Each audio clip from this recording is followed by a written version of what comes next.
Well, Paula, let's reflect, shall we, on a really interesting morning. What is your take on how the event has gone? I think it's been some great racing. I think we were maybe hoping for fast times, course records, but what instead we got were two very, very different races on the men and women's side.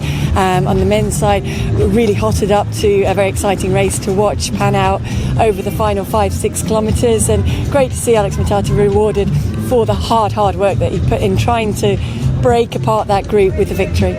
What about the best, of course? And what about the women's as well? That was an interesting, of course, Ethiopian, but Kenyan 2 and 3 as well.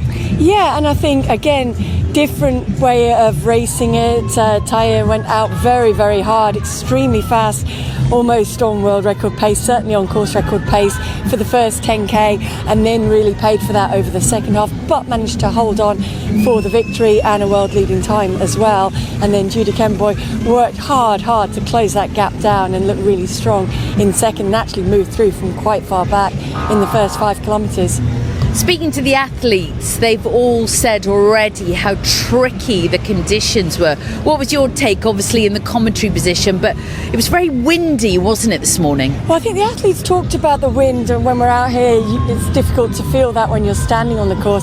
Certainly the breeze is picking up at points, and I think what makes it harder is the loop nature of the course, and you could certainly see on the Al Marjan Island section going one way, they had the wind behind them a little bit quicker, coming back into the wind, they certainly were struggling.